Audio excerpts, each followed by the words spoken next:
and welcome everybody to what do we call it again? Conscious Circle Conversations Chat. I don't know, we maybe need another name. This is something that we're all doing together. It's such an honor to be here in the space. Every session we are going to have somebody else taking the front seat, I suppose, the microphone.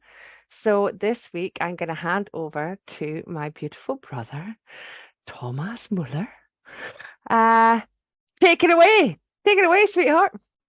Thank you, thank you, thank you. It's so lovely to be here with all of you, my sisters and brother Dan. I just said before we came on, I wish I wouldn't have asked the question about soul and what am I talking about? Soul and self. It's such a complex, it's like diving into another Alice in Wonderland rabbit hole. Here we go. I'll do my very best. And please, this is just how I see it and perceive it, and links that sort of weave everything together. And the interesting bit is, after the last conversation on Thursday, was 2 weeks ago, I was woken up. I did my 2 o'clock, 3 o'clock journey. And then I sat there, I'm thinking, what am I going to talk about? Soul and self and higher self. And then I had this beautiful, massive download. It was all very clear and all very structured. And I thought, oh, I will remember this. This is so easy. I can totally remember it. Me being lazy, of course, I didn't take pen and paper. I didn't write it down. And then it was all, poof, disappeared into the ether. Well, let's try. So what is the difference between soul and self? And I think before we dive into the topic, it is important to set the scene. So please bear with me. I am going to set the scene. It's like we have to prepare the canvas before we can start to paint. So this is just my humble, limited understanding of what goes on. And mind you, there are philosophers who do this and study this an entire lifetime. So I think the first thing that we need to consider is defining the terms of self, so that we somehow all come from the same, sing from the same song sheet. So there is something that some people may call individual self, or lower self, or personal self. And the way I see it is this individual self, I don't like to use the word lower self, which I'm going to share in a minute, is the self that is made out of the 3D physical body, which is our physical body, the organs, the organ systems, and the 5D soul body. So thinking about individual self, our physical body, all the subtler layers, and basically what we can consider as the soul body. And important, as I said, higher self and lower self, or higher self and individual self, doesn't mean that one is better than the other, that one self is better than the other self.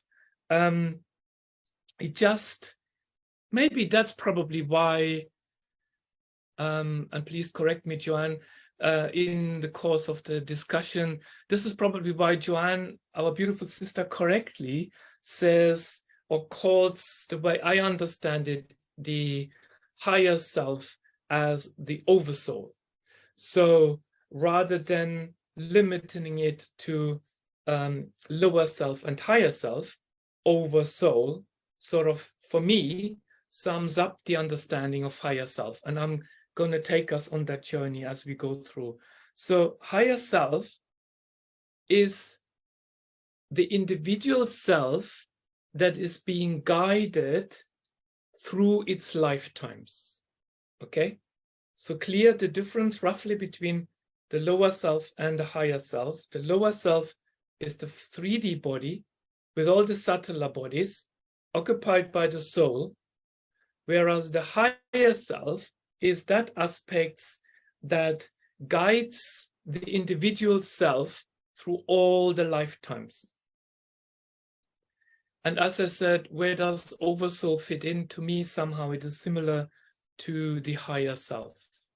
Okay, so just a few terms to confuse everybody. It's great. We can also say there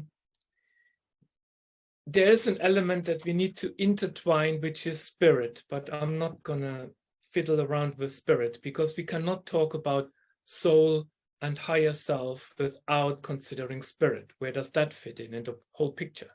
So, but let's sort of look at a bigger picture, the bigger reality. There are different timelines that occupy the same moment. So in the now moment, as we know, we run various timelines. And these timelines can be considered, the way I see it, is like a sphere, a spherical timeline. Everything happens at the same time. It is not necessarily a linear timeline. That means even in the now moment where we are here, sitting here, listening to this conversation, this is a moment, but there are other moments happening at the same time in different spheres. So both the soul and the higher self have an understanding and know that this is happening, that we are living on a spherical timeline, not necessarily on a linear timeline, like today, tomorrow, the day after. So, but here's the interesting part. The soul moves in and out of linear time, okay, as part of its growth process. So the soul moves in and out of linear time within this growth process. And when we talk about linear time, we know that that can be thousands of years of different lifetimes, different incarnations. So whereas the greater reality has only one timeline, one eternal moment. So soul has the ability to jump from one timeline to the other, whereas self, or when I refer to self, please remember, I refer to self as higher self. Higher self is linked to that one eternal moment. So it doesn't distinguish between the jumping of timelines like the soul does. So now, as we know, we come here, we incarnate in a physical body, and a younger soul, in quotation mark, forgets the truth. We are here to forget in order to remember. So the soul forgets. So it is dependent on one specific moment in time. What I mean by that is we incarnate, the soul forgets what has happened before, the soul doesn't remember what will come in the future, it just lives in the now moment, present, here and now. So it is through the fact when the soul starts to grow, it gradually, or sometimes suddenly, when we get a knock on our head and we wake up, it connects with the higher truth. And this is when the soul starts to recognize the higher self aspect of it. Does that make sense? So that's almost like the waking up of the higher self is when the soul starts to wake up to truth, to its truthful nature, and understanding that the soul is not in existence in a linear way, but in a spherical way.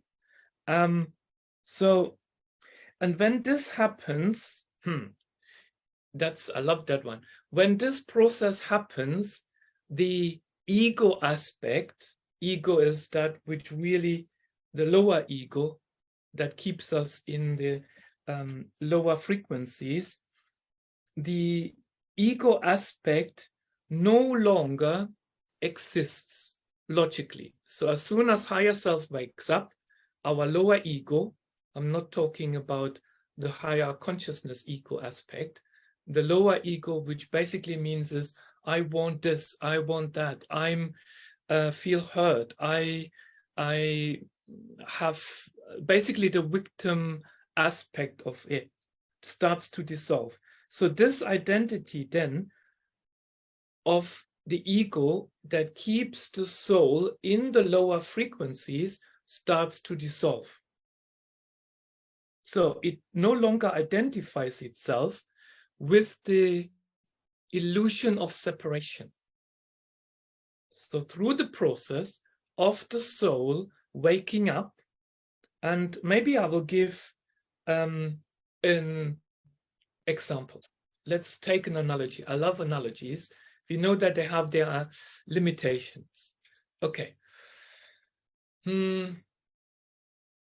Right. So just look at the situation between the ocean and the wave. So the wave can be considered as the soul, and the ocean is the higher self.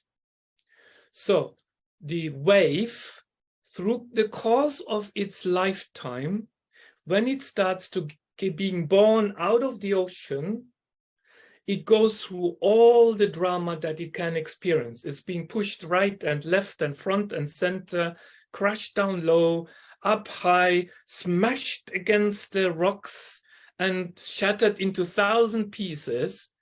And the soul, without a connection to higher self, feels like, oh, I'm such a poor wave, I've been crushed and everything is just horrible and I'm losing my form and shape and all of the drama basically that comes with it. So, but it is that smashing against the rocks, of being squashed down, shattered into pieces, what slowly wakes up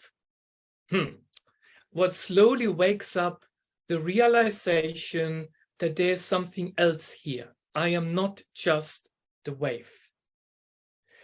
And that's when the realization comes in, oh, I'm being smashed against the rock, but actually, the more I'm being smashed against the rock, the better it feels. It's like, yeah, bring it on. You know what I mean? So, and then it starts to realize, basically, the soul wakes up over time to understand that the wave actually is the ocean. So when the soul starts to understand, soul quotating wave understands by being smashed against a rock, you know what? In essence, I always end up back in the ocean and I can start again. So that's when the process of the wakening up actually starts to take place. So then the crashing against the rock becomes like a gentle tickle, because the wave will know, actually, I'm not lost, I'm not disappearing, I've got a safety net to fall back on, and basically the ocean is having my back. So in order for the soul to wake up to this reality, that it is actually not separated from higher self, basically the wave remembering the ocean, that's when the whole process of awakening actually takes place. What is that link that made the wave realize that it's not the wave but the ocean? So what is the link between the wave and the ocean? And guess what? The way I see it, and please, just, you don't need to take anything, this is a philosophical discussion. This is the element of spirit. Fascinating. So the way we can understand is the soul is like a fruit, all right?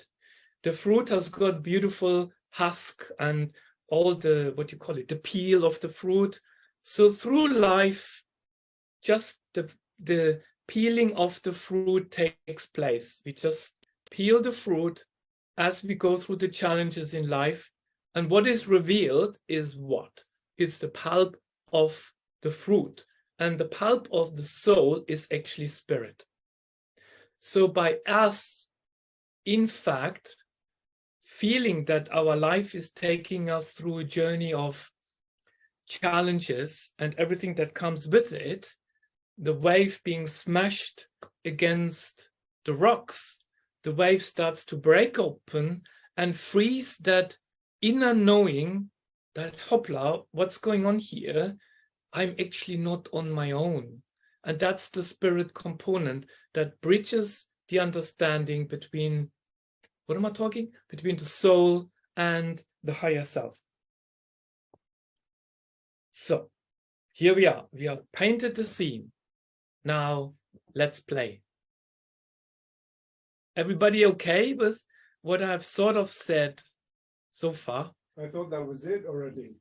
Really? I thought, oh my God, we've just painted the canvas. I better buckle my seatbelts. Here we go. So, in summary, what defines the soul? The soul is that what we are naturally familiar with. It is the essence of the human being. It is the essence of who we are. We can say that the soul is the 5D body that is connected to a 3D human physiology and gets on its journey through the 5 senses. Let me try and bring that back again together.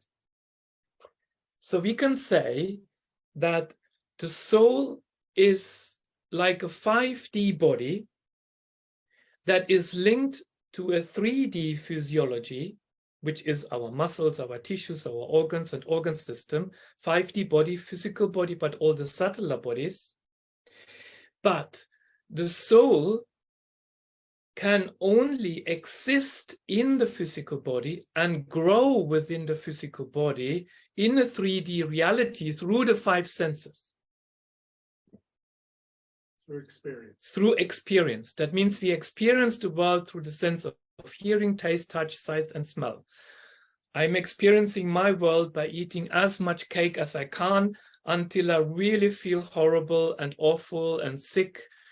And that helps me come to realization that it might be good to reduce sugar, replace it with some more natural sweetness.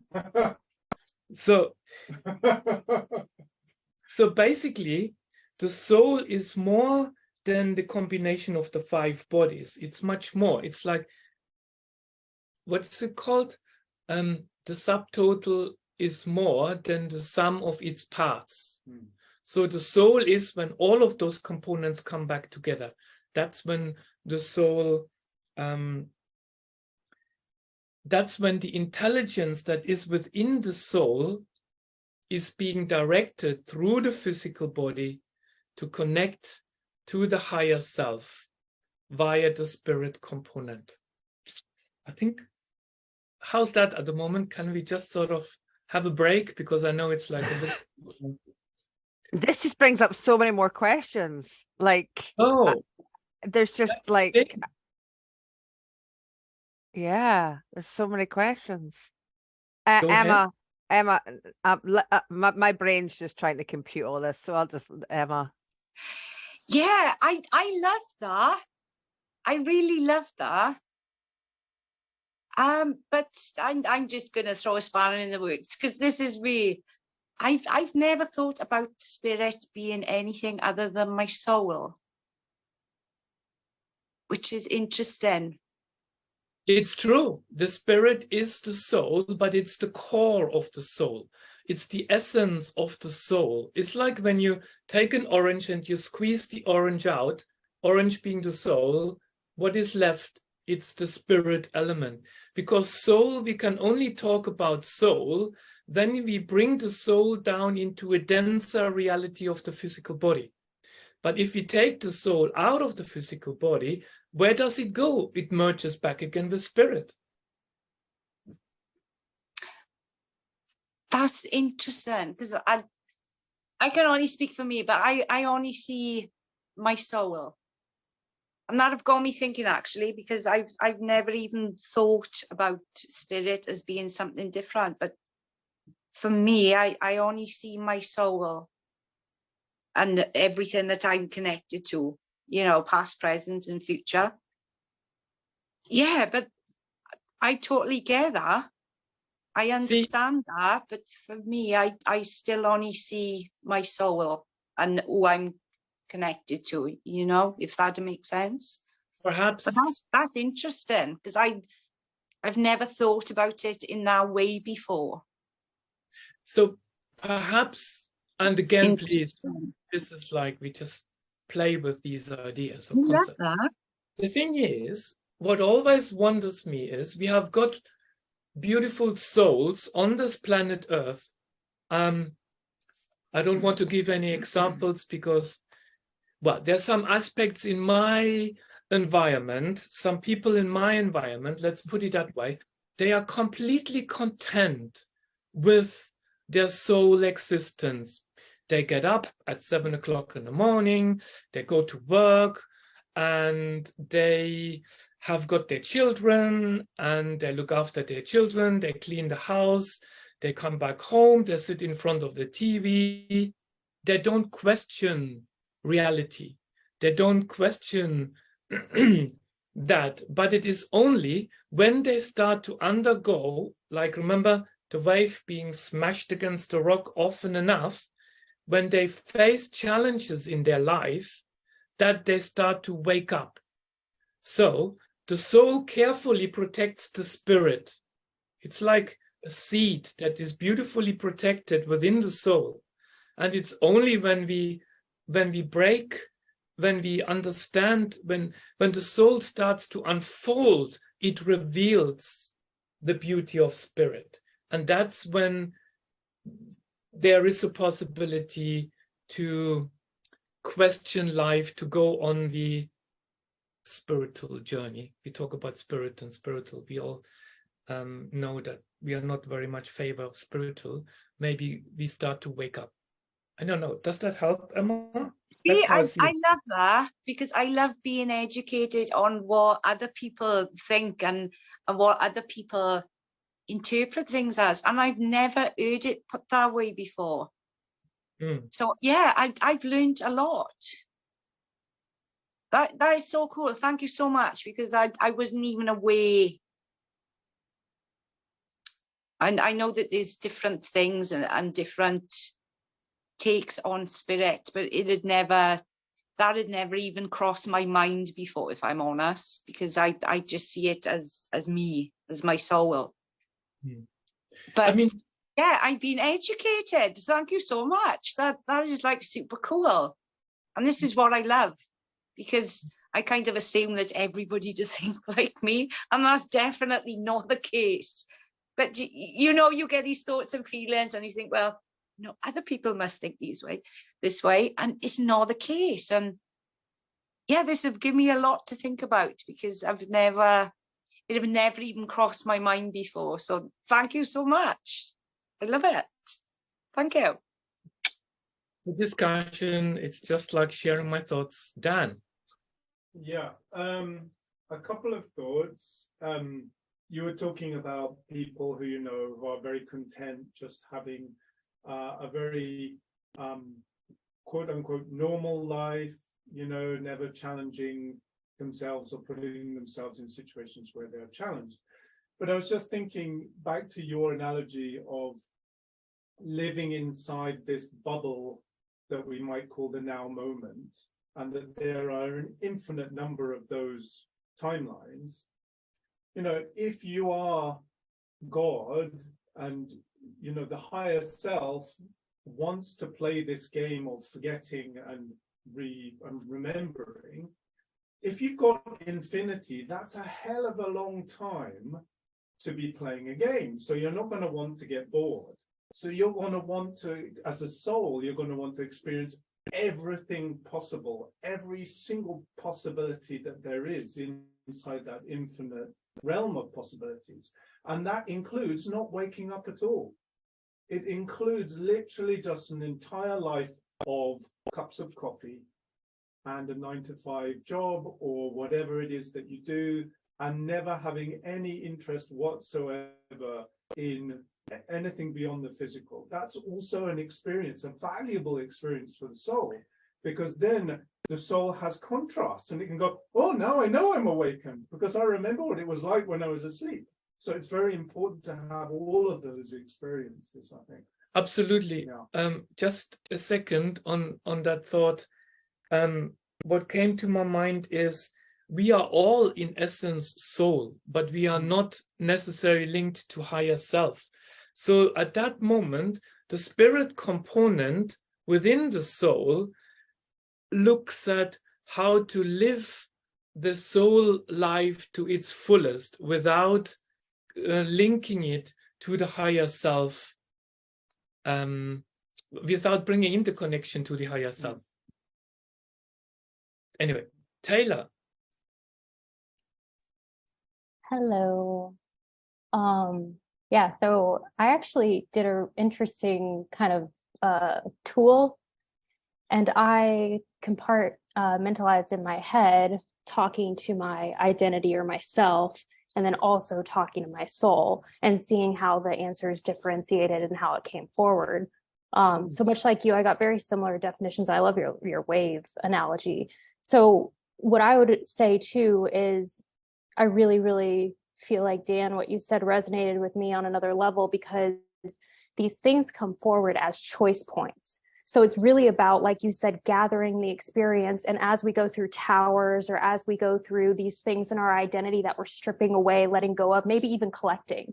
Because I think the thing about identity is we begin to create it, but there's the higher perspective too of the soul path before you drop in as well. So for me, what it felt like was all of these things coming forward, like you said, the wave crashing gives us an opportunity to either let go of the identity or we hold on. And it doesn't matter. All of it is perfect based on what that soul wants to experience. And if you look, we take identity so seriously and labels so seriously. But like Emma said, if you look at it as a game, it makes it a lot easier to kind of take away how serious the game is too. So it's all a part of the experience and what the soul, because I saw the soul as almost like, I don't like necessarily how I worded this, but it's kind of what I saw in my head, like a quantum computer.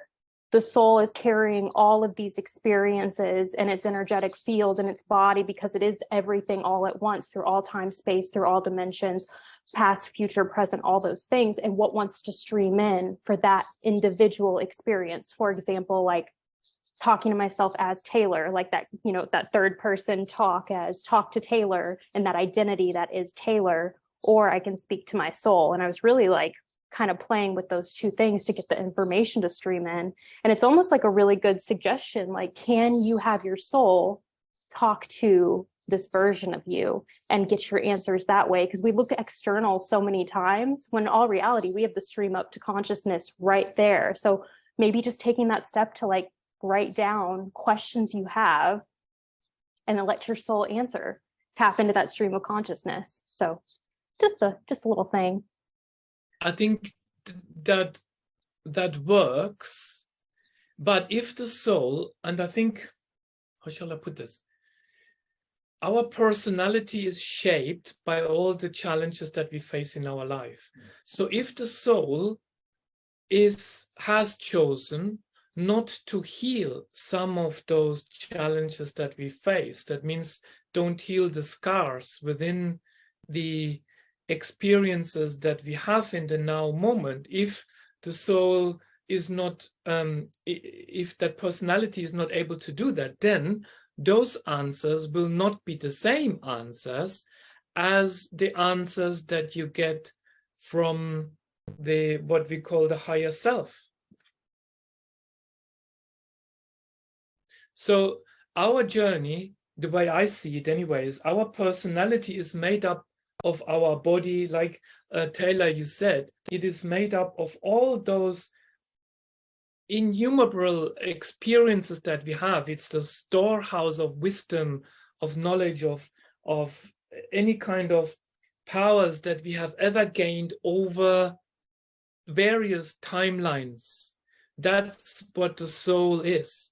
But it needs the higher self to be able to use that knowledge, to activate that knowledge, to streamline it up in order to then bring it into a situation where we can actually help humanity. There's the service to self aspect and service to humanity aspect. So soul by itself, without the freeing of spirit, without the connection to higher self, is very much linked into service to self. I mean, in quotation marks, of course. You know, Joanne.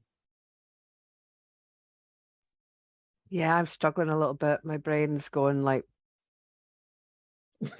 I knew this. because I'm trying to fit, and I totally resonate with everything you're saying, Thomas, and your analogies are beautiful and I can see them, but I can't see how they fit into my view of multidimensionality.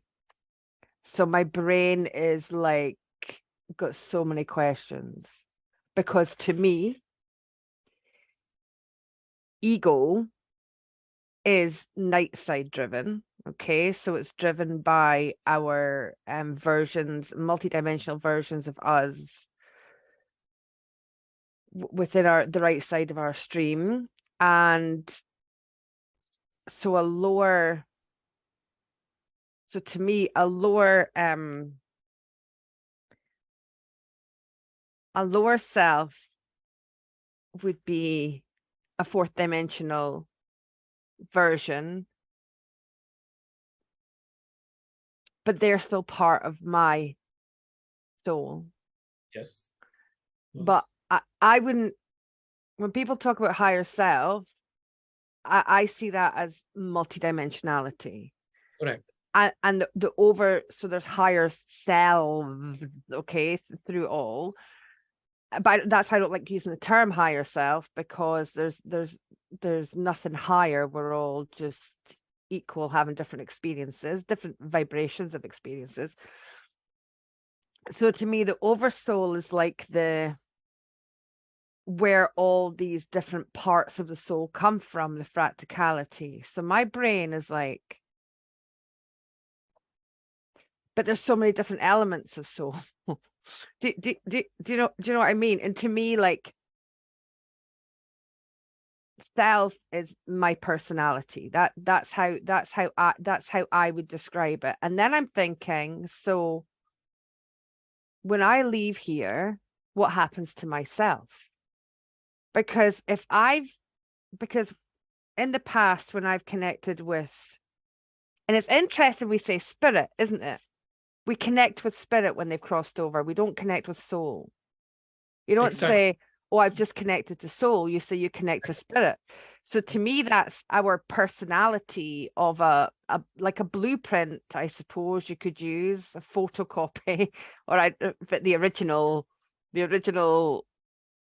but that isn't existing, but it's existing. Oh my God. And so we connect with spirit, don't we? But then when you're talking, I'm seeing spirit as my astral body. So that's why my brain is like going into a little bit of meltdown. And let's face it, they're all just labels. They're all just labels, and that's why it's important to define them, because this is where I came from at the very beginning. That's why it's so important to understand when we talk self, soul, spirit. This is where I come from going into this discussion. Now, see, I can't remember what I was going to say. You said something really important, and spirit. We talked to spirit. No. Yeah. Oh yes. Okay. Thank you.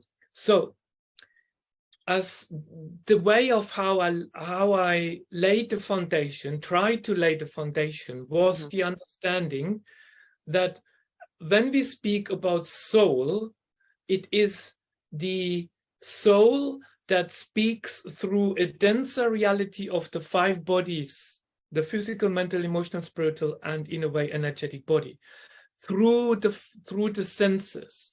So as soon as we talk, the way I came from is, and you are correct, there are so many different layers of soul. But when I use here in this discussion the term soul, it's about the soul attaching itself to a denser reality of a physical body. And the soul then experiences life through the senses, hearing, taste, touch, sight, and smell. Now, the soul can be perfectly happy there.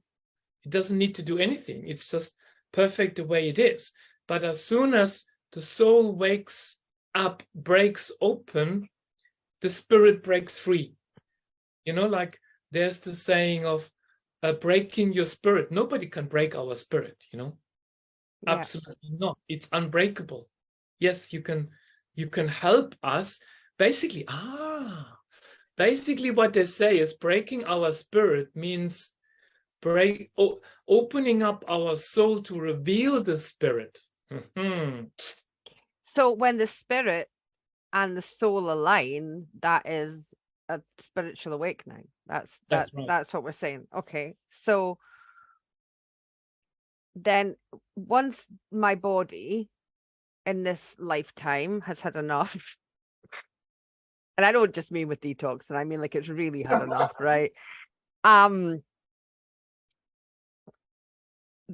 Does then my spirit exist with my personality, right?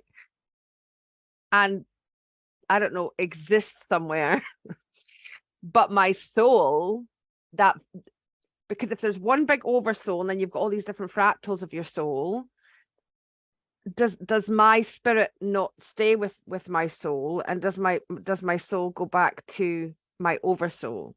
Because do you see what I mean? No, the way it is the way I see it, what comes through is the soul merges with spirit.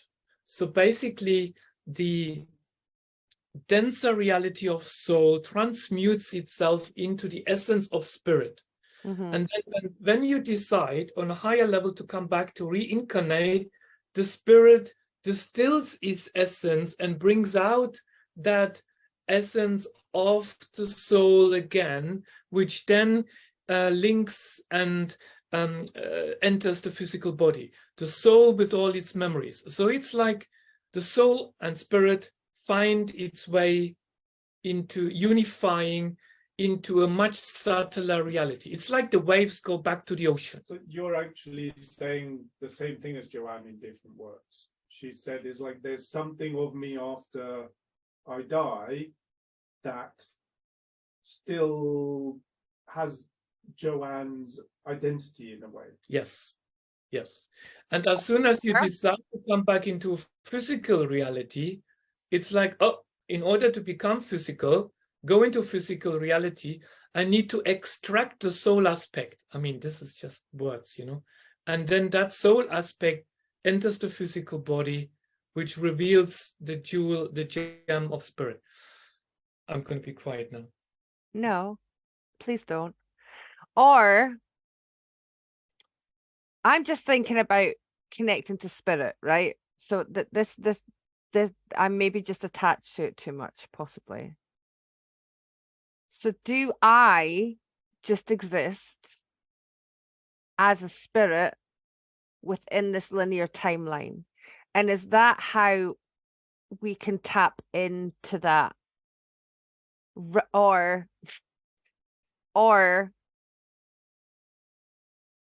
because if I come back here, like, I'm not going to be me.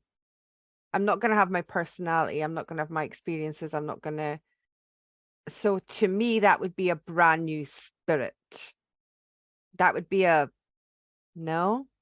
I don't see it that way, but because the spirit, okay, look, we take the souls and we bring them back into the light, let's say. We just move them into spirit light. When you talk spirit, you need to distinguish, are you talking about source spirit, or are you talking about individual, your Joanne spirit? So this is where we have to be very clear with the definitions of the words. Kerry is sitting here like, my God, Kerry.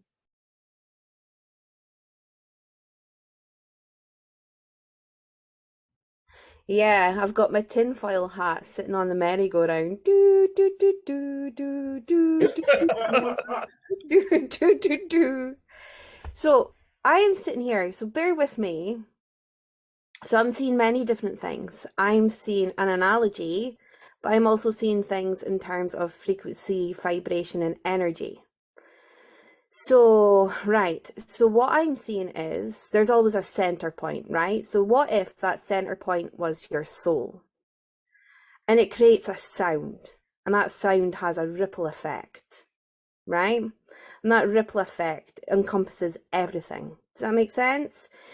And that's your connection through to creator, because creator also has a center point and he also has a ripple effect. It's like a sound wave. So then the analogy that I was seeing was like the earth, and I could see the earth and I could see the core of the earth, and the core of the earth would be the soul, right? And like you've got the mantle and all the different layers, and those layers in the mantle is like the 5D higher self almost. And then you've got on top of that, you've got the earth plane that encompasses all senses, touch, sound. You've got like air, all the elements would be the touch, the sound, etc. And obviously the earthquakes and that sort of thing is like a representation of, you know, traumas, grief, etc. So we are the earth. And then when that gets to a point like a tower moment, I don't know about everybody here, but certainly what I've witnessed is that certain beautiful souls have had tower moments that's brought them to their awakening, and they wake up to their soul. So it's almost like the earth right now has got to the point where it's had enough. And this is why the lava from the core rises up. And it's like this soul awakening, like it encompasses everything. You then become all the elements because it creates this whole. And like this whole that allows all these elements to come back to the soul. And then if you think about it, you've got the magnetic sphere that goes around the earth. So that's your vibration, that's your frequency, that's your energy, which then connects you to creator, which connects you into like an electrical current, like a sound wave through all space, time and dimension. And then when that hole opens, you can feel it all, like the earth just now with the whole magnetic field. You can feel everything that's coming from like the sound wave or the frequency, the energy that's coming from the sun or the planets, or you know, it's got this signature. And this is where like the soul signature comes in, because it contracts, it expands. Does that make sense? Am I making sense in some way? This is what I'm seeing. So it's like the soul expands, it contracts, and then when it gets ready to expand, it's this volcano that opens you up to all the elements and the return to self.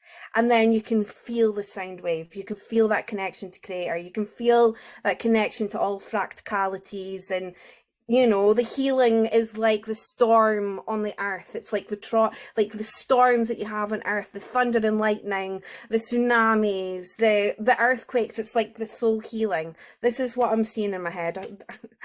Please help me with this. That's exactly what it is. My question to you is, and this is where both links again, what is that energy, that force, that dynamic energy behind the soul wanting to expand? It's the connection of the soul to spirit. It's the spirit connection, the soul waking up to understand, hey, I'm much more than this. I am all of that. And that is the element of the spirit that wakes up the soul to all of that beautiful what you have just described. Right. I mean, again, yeah, our perspective. No, I can see that. okay. Thank you for letting me share that with you all. Dan? Yeah, I was just thinking on the, you know, everyone has maybe heard of the expression, the great cosmic joke.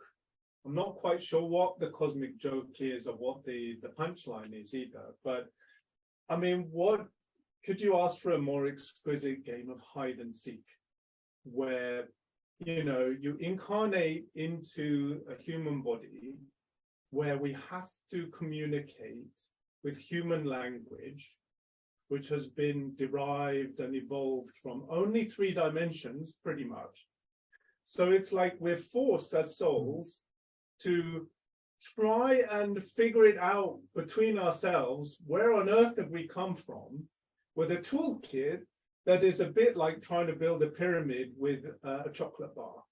You know, it's like totally not fit for purpose, but we do our best anyway. And it really brings out our creativity, that creative spark of creator. It's like, well, you know, I can't describe it exactly, but I'm going to give it my best go at describing it how I see it. And I see it this way, and I see it that way. And it's just it can be a great collaboration or a great conflict. You know, it just brings along with it so much creation in itself. But I have to share this. I know it's not very flattering, but when we're talking, I came up with the analogy that it's like we're a group of Labradors who are friends, and we're sitting in front of an unopened tin of dog food thinking, where did it come from? I wonder how it's made.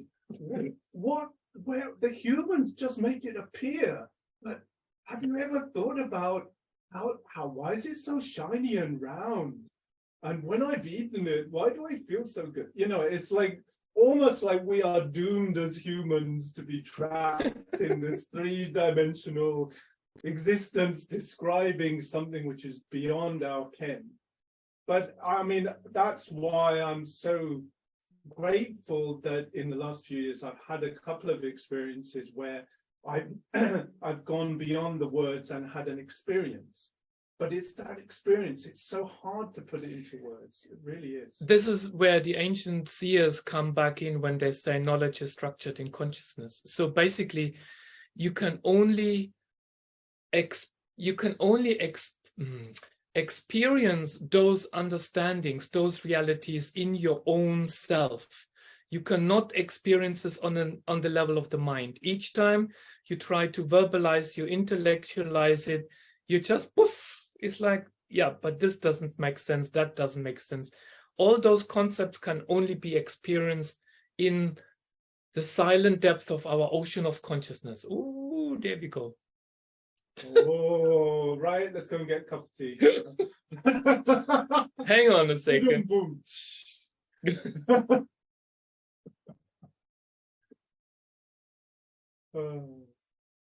Any other thoughts?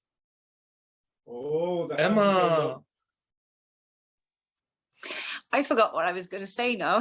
Because my brain is like, boom. Yeah, I wanted to pick up on something I think Taylor said. Do you see yourself as separate from your soul? Do you see the self thing as separate from your soul? Yeah, that's what I wanted to ask everybody. Do you see the self thing different from your soul? Right, I just wanted to ask that. This is like super interesting to me because I just don't. Do you see it different? Do you see it different? No. No, me neither. No, and I still can't grasp. It totally makes sense, everything that Thomas is saying, and I understand it. And I know that it's going to be right for a lot of people, but I'm just going to share what I see and feel about it, because that's why we use to give different perspectives. And I really don't see the self thing or the spirit thing as me, because I'm just my soul. My soul to me is everything, and I'm connected to everything. My soul is me. I'm not separate to the spirit or the self, because I'm just my soul and connected to other bits of my soul. I don't know. That's just what to resonate with me. But I absolutely love this conversation because they have opened me up to so many different ways of thinking. And again, I keep saying this, that's how it's meant to be, dependent on your past lives and your experiences. And obviously, I don't know what I've experienced, but it just feel right for me that my soul is everything. Because the spirit, even though I understand it don't resonate for me. I totally get it. I really do, but it just don't resonate for me for some reason. I only see myself as my soul. And that's probably because of my experiences in my past lives. Perhaps I've only ever seen it one way. Do you know what I mean? And I can only remember one way. So I don't know, but I love this. I love this topic. Because it have made me question. I like to think and question myself. Even if I can't get my head around it, I like to question because it makes perfect sense. Absolutely perfect sense. Maybe yeah, it does. It just don't to me. And that's fine. I'm all right with being the odd one out. Because I came on here to be honest and say what I feel, because we're all going to be different. But that's actually a beautiful way to look at it, Tomaz, is the spirit thing. I mean, that's actually beautiful. In a minute, let's just listen to Taylor and Joanne, but maybe in a minute, let's explore just a tiny bit more the understanding of self or higher self, but because maybe some aspects either become even more complex or there will be some clarity. We only have got these two options. So let's see. Taylor. So as Emma was talking, I was like, how can and I started to see soul retrievals or retrieving fractals of the self with integration, kind of like Emma, the work you do, you're able to see those souls. So my question, Emma, is like, so when you see those aspects, those fractals or essence of those souls, do you see them as a spirit because it was that identity of that person at that time? Or do you really just see it as a full soul? I was just curious in how you see that. I see it as an energy first with a signature, and then it'll manifest into the physical being that they were at that time, or as they are now. It'll actually manifest so that I can describe a person and feel. So it'll manifest into an actual person. Thank you. So my thoughts are Kerry, and the way she described I saw it too, like the ripple effect that she placed into my headspace. That frequency or soul signature, could that be the essence? That essence is either a fractal or as we say, like almost like that would be the essence of spirit or fractal of spirit, that frequency that Kerry was speaking about, and Emma's tapping into that frequency. So technically she's tapping into spirit, but she has such a high perspective because of who she is and how she sees things. This is her perspective. That's just what I was kind of seeing in my head. So she's an ascended master. She just sees the map differently from the rest of us down here at the bottom of the mountain. She's like, why can't you see the other hilltops? I don't get it. They all look the same to me. Do you know what? Sorry to butt in. That makes so much sense. That makes so. No, not the ascended master thing. I probably see it as an energy. I probably see it as an energy. So that could well be the same thing, Tomaz. And exactly that's where it ties in. You see it as an energy. So spirit, it's the soul signature. Actually, what you see is the spirit signature, which is the energy. And then you link that energy to the soul experience. You see the being on, let's say, it has had a physical body. So what you actually see is the signature of spirit, which then condenses into the soul. Oh, Taylor, this was good. This was really good. This is where I think that was awesome. Got goosebumps. Yeah, that's right. I just see it differently. Thank you so much. Amazing. Who's next? Emma, we were actually talking about this last night, and I called it an energy signature. So when I see a soul signature, I tap into the oversoul signature. So that's like the main signature of all the different expressions. And what we were talking about last night, Emma, was when you see a soul thing, I would call that an energy signature. So that's interesting that then energy is energy then connected to the spirit. But I've got another question. My brain's just like boom, boom, boom, boom. So you know people talk about NPCs, right? Non-player characters within this reality. So people that they say are soulless. And I've never really played into that. It's never been my experience. Okay. It's just not, I'm not saying anybody's wrong. I'm just saying that's never been my experience of of this reality. Are there people that are you know, asleep, if we have to use a label? Yes, but I've never seen them as not having a soul. I know somebody experiences that there are people that don't have auras, and I find that because they can see if there's an aura, if there's, and it's very, very rare, but it does happen, and I find that interesting. But my question is,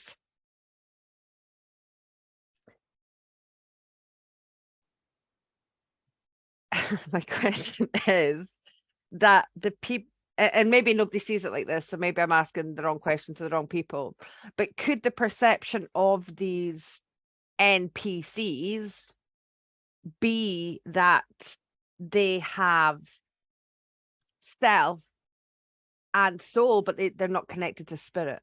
Exactly. Yeah. Exactly. It's the spirit component, which it's dormant, it's dead. Sorry, dead in quotation mark. It's not It's awake. sleeping. Sleeping. Thank you. Sorry. Hibernating. Yes. That's good. I understand that a little bit more now, because I was never like, you can't be here without you can't, No. how can you function without having any soul? Like, it never made any. But then therein begs the question, like, if there are people without auras, well, that would, if energy is connected to the spirit, then there's one element that we miss here. I mean, that would be another big subject. We're not going to go there. But what you say is there are beings that are like artificial intelligence without consciousness attached to it. So here we go into the understanding of AI and how AI feeds into our reality, and how people with certain, I feel that based on my experiences with the soul center healing sessions, there are people that are purely artificial intelligence without a soul, but they have a consciousness attached to it. But that consciousness is like a consciousness of a particular, the way I see it, a consciousness of beings that are not here in the 3D realm. So, but they don't have a soul, but they have a consciousness attached, and their physical body is not driven by their individual soul. It is driven by the consciousness that actually is linked to that artificial intelligence, which moves into something that we call a physical body. So if that's the case, then yes, there are beings without a soul, but that means they are driven, their mechanism is different. Their fuel is different. They are not fueled by soul. They are fueled by artificial intelligence, which is linked to a software program that is linked to wherever it comes from. Like a clone. Yes. I didn't want to use the word clone because, again, you can get down a rabbit hole. What are you talking about, clones? And so that's why I was trying to constipatedly wean my way around using the word clone. Yeah, I just have to kind of put it out there, because then otherwise my brain doesn't, I don't like labels, but I need them. Thank you, Thomas. Dan? I was just going to say it's interesting because then we start to get into a whole different realm of conversation, which is, well, is it just humans who have souls? Or if we're really looking at the big picture, then ETs must also have souls. They're another expression of the one consciousness. So then how do we say, you know, these human beings who appear to be soulless, are they simply being controlled by the soul of something external to them? So not by a human soul, but by another entity's soul. So it starts to then get into a very interesting, deep rabbit hole, which I'm sure we're not going to explore in this call.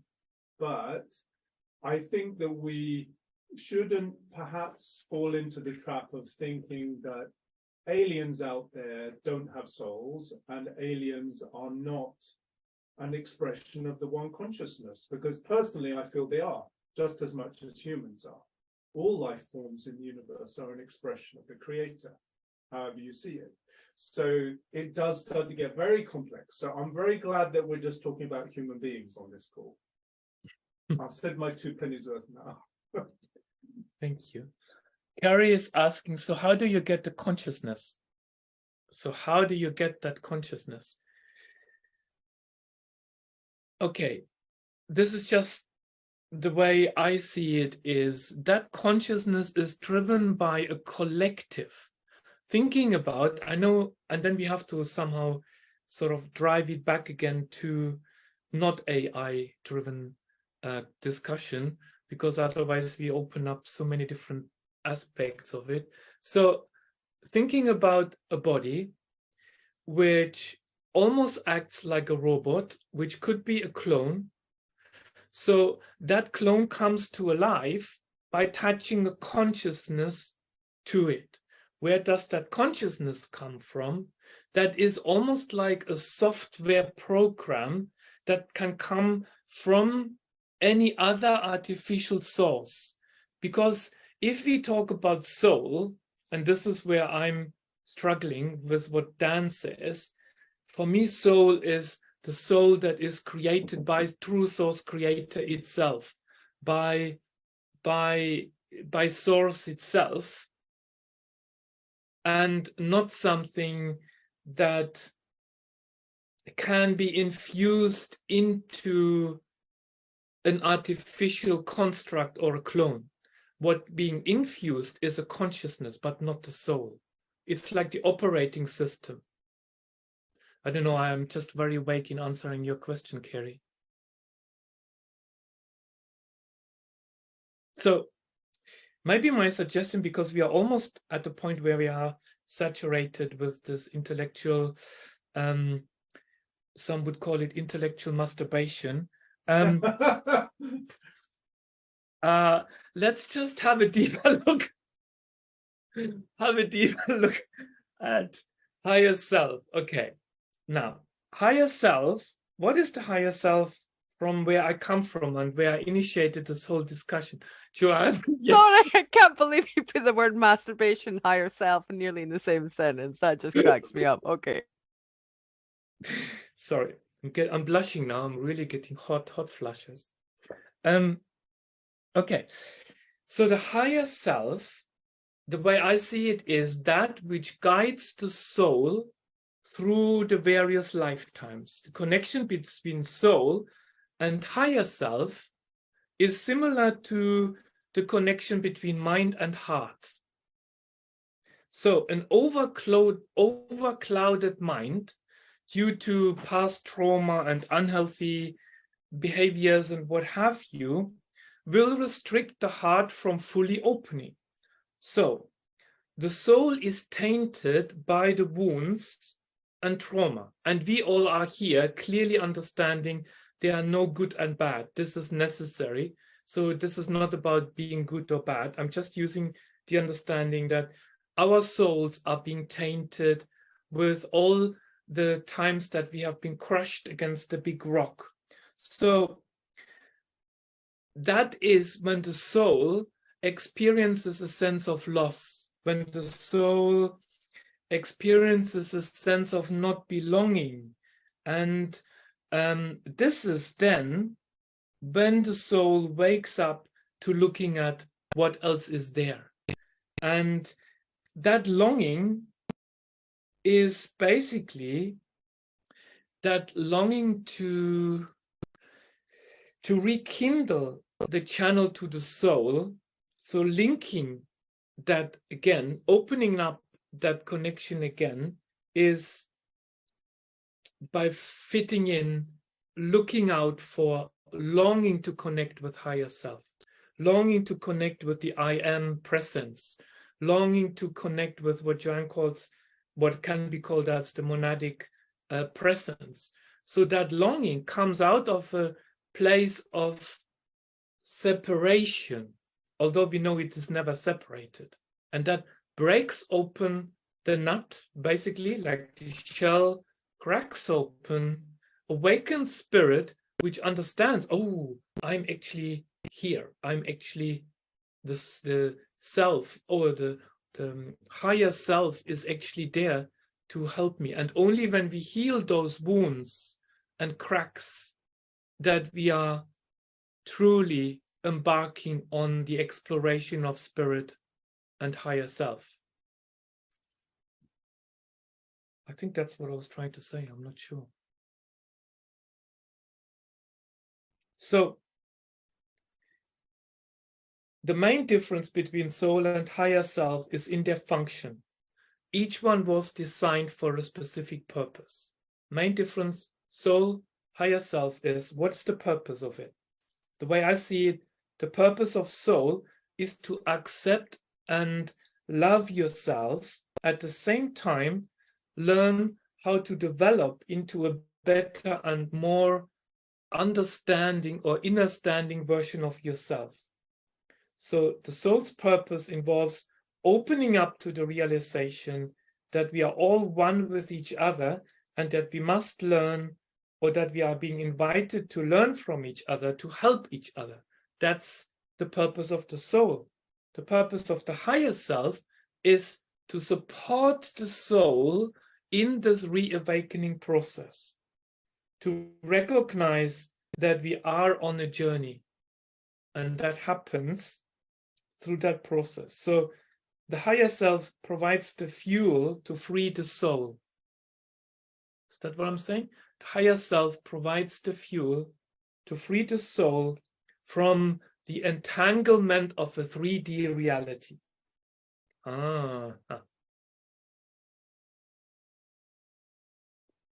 Anyway, so higher self is not better than soul somehow. Of course, all has its purpose.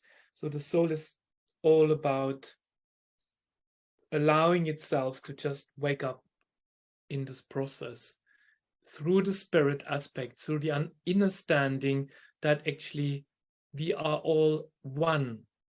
And that awakens the higher self, exploration of freedom, enlightenment. Joanne. Okay, then I've got another question. So, does our higher self, which I personally would call an oversoul, Correct. Which does we have it, established, that's what we mean. does Higher it, self, does it contain spirit? And does it then contain all our spirit? And then is that housed there? And if that's housed there, then by the time we get up to the monadic presence, which is just all that you are, every expression that you've ever been, everything expression, you know, I am, does that have spirit? Or does the spirit stop at the oversoul? Because to have spirit, from my understanding in this moment, no, it would have spirit, but it wouldn't have self, because it doesn't have the experience. So from what I know of oversoul is oversoul would have all experience, but then so would the monadic presence. Oh yes, Dan, please help me. I'm just thinking we're getting into hot water because we're trying to divide things up. In the same way, this is how I see it. In the same way that you could say you have fingers and arms and a head, they're not separate from each other. They're all connected to each other. Yes. So the way I'm going to see it is, if you imagine the smallest wavelet on the ocean, even that smallest wavelet has been shaped by the environment, been shaped by the wind blowing on it.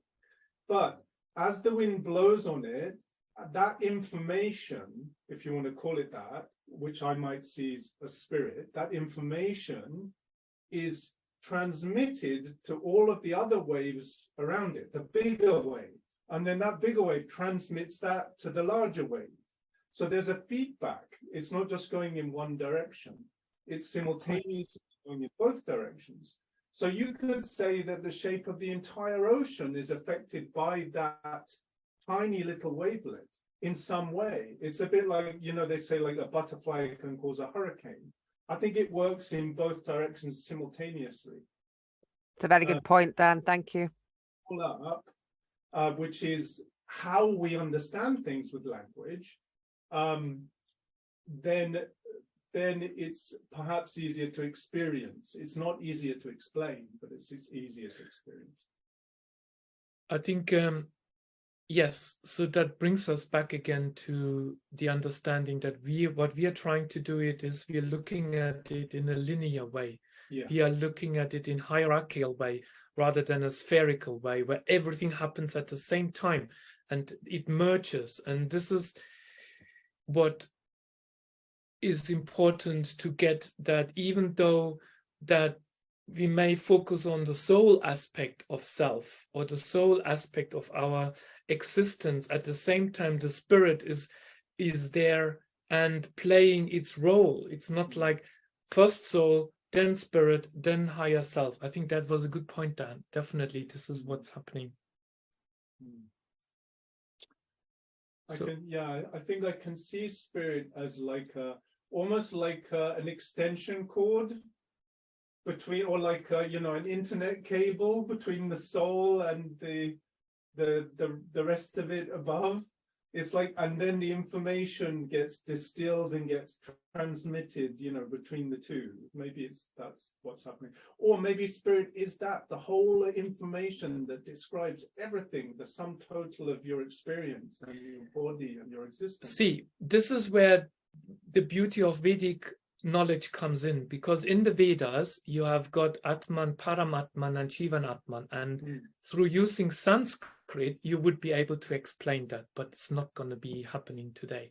So this is because Sanskrit language is the language of nature, which is so close to nature itself. It's much more precise in explaining those concepts. Are you setting yourself up for part two? No. That's it. That's it. That's it. What was it? Atman, Paramatman. Nixta. So I guess it's time to maybe sum it up, Joanne. So I'm trying my very best to pull it back again together. So we can say that our higher self can be viewed as our spiritual perspective on life. The higher self represents our soul self without the attachments to lower vibrations such as loss and pain. So the higher self represents the soul self free of those attachments of the lower vibrations of pain and suffering. So the soul desires an elevation above this pain and suffering and requires the higher self to do so via the intermediate, which is the spirit.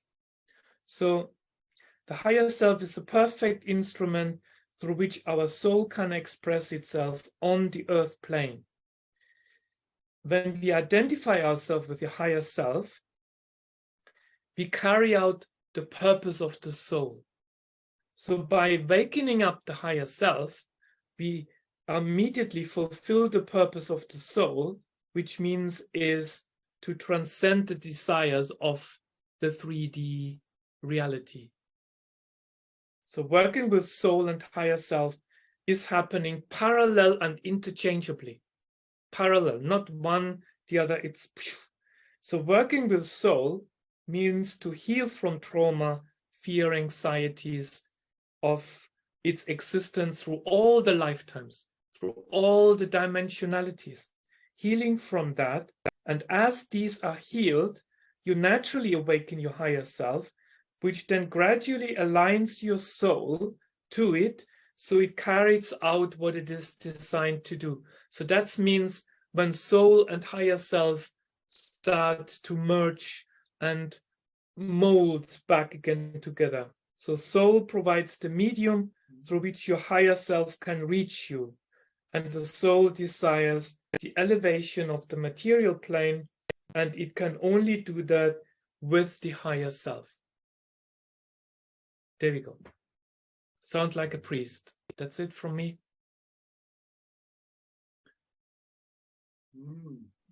Tomaz, that was so beautifully put. Thank you. I've really loved this conversation because prior to this, I haven't even thought about it, to be honest. It hadn't even, and I didn't want to, like, I didn't want to think about it. I didn't want to go in my heart about it. I wanted this conversation to open up. So I've really enjoyed this Thank you so much, Tomaz, for bringing this to the table. Whether you did it intentionally or not, you did it beautifully. Thank you, everybody, for helping and contributing. And like Emma says, it's so enriching. And in the end, what really is so fascinating, like, because we use a different language, but we talk about the same thing. Yeah, absolutely. And it's like Joanne said, I was talking to her last night, and this is often the case. We have these deep conversations, these what if conversations. And it's purely because I see it as something different, or I'll word it as something different. But everything that you have said, it totally makes sense. It's just that I see it as an energy. It might not even be an energy, but that's how I see it to me. It could well be what I would think of a spirit as a ghost. If I was to think of the word spirit, my brain is telling me it's going to be a ghost. But because I see it as an energy, it's probably exactly the same thing as you're on about. And this is the beauty of it. Just because we see differently or we use different words, I'm pretty sure it's the same thing. So thank you so much. It have really made me think. Little brain is going tick, tick, tick, tick, tick. So thank you so much. Any final words from Kerry? Yeah, my mind is I'm gonna be on this magic roundabout for many weeks now, thinking about this. But what I kept seeing was like, you know, the seed and then growing the roots and it's a foundation, and then you pop your head above the soil, and then you grow from a weed into this beautiful flower and this essence of, you know, this beautiful golden elixir, divine, comes through our stream, and then we go back to the earth. Like, all this was coming through my consciousness when we were talking. And I absolutely love this. Like, there's so many different perspectives, there's so many different variations of what we all see, but that what I feel is at the end of the day, we always get to that same destination. We always end up at the same destination, regardless of what we perceive or what we believe. We always get there, and we always come back as one. And I just absolutely, I love you guys. This was epic. Thank you so much. Like, this is like, yes, intellectual masturbation. Like, I'm all up for that. So let's have more of that, please. Love you. Taylor. Oh, I saw lots of bridges, like all of us bringing ideas together into a bridge, like Kerry said, into that one little nucleus of information that still streams outwards, that literally other people are probably streaming into right now just by having this conversation. So I tried to sum it up, and what it felt, and it's so hard too, because words, like Emma said, words are just how we're translating it. It's how we all see and view things differently. But when I was writing, I was like, there is no separation from soul. So the soul is that quantum container, except for the separation that we create. But it's almost like, can you also see the higher perspective and see that this creation of self, identity, experiences, and lessons from the bird's eye view, that's just what the oversoul wants to experience. So as we go through the tribulations and stuff like that, it goes full circle. It really resonated with me the other day when Emma said it's kind of like a game. This is just what is wanted to be collected and experienced at that time. And if you look at it from that perspective, it takes an ease. It helps you get out of your identity a little bit. Although identity is beautiful and important, all of it is part of the puzzle to bring it all together in that stream of consciousness. But it helps you get out of that space of just being like, I'm just Taylor, or I'm just Kerry, or I'm just Dan. It gets you out of that space. I am so many more things and collecting so much information. So yeah, it's a lot of perspective and layers and multifaceted layers. And I started to get real tinfoil hat. I was like, what about like echoes of souls? Yeah, I could have asked some real trippy stuff, and I would have been like, but it was perfect. It's so exciting too, because then that streams outwards, and now I'm asking more questions than I've asked in a really long time. Thank you guys. I love you.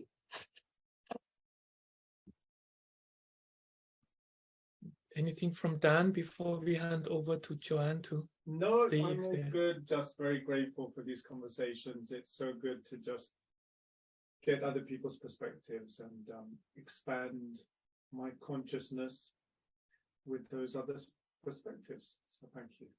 Thank you. Joanne. Thank you so much, everyone. It's been awesome. Thank you, everyone, for joining in, everyone that's watching on Patreon at the moment, and then on everyone's respective channels. I'm not sure what our next conversation is going to be about or who's going to lead it. Do we have any volunteers? Anybody got any ideas right now? Oh, look at that. Yes, please, Dan. Dan, you. When Thomas was doing his final conclusion statement, I had a little realization come into my head that was all about healing. So I think I'll do a little discussion on what is the purpose of healing. Ooh, nice, Dan. Spend a lot of time talking about it and saying we need to do it, but just to take a little step back is like, why bother to heal in the first place from the bigger perspective? Wow, I love that. Yay. Awesome. Yeah, something else to look forward to. I hope everybody else enjoys these chats as much as I do. I think this is, you can watch lots of things, but this is just really like six friends, you know, soul family coming together without judgment to open up these conversations. And I think it's so beautiful that we can sit in this space together and take in everybody else's, you know, perspectives, because everybody's got different experiences. And like you were saying, Dan, with the bottom of that ocean, you know, this also has that effect, and it ripples out to the rest of the consciousness. So there's maybe even some sleepers today, and once this goes out on everybody's channel, that's going to start thinking about these things just because we've opened up this conversation, and I love that. Okay, so we will say so long, farewell until next time, and Dan, look forward to you hosting What is the Purpose of Healing? Absolutely beautiful. Thank you for everybody who's joined in the chat live as well. It's beautiful to see you all here, and we'll see you again next time.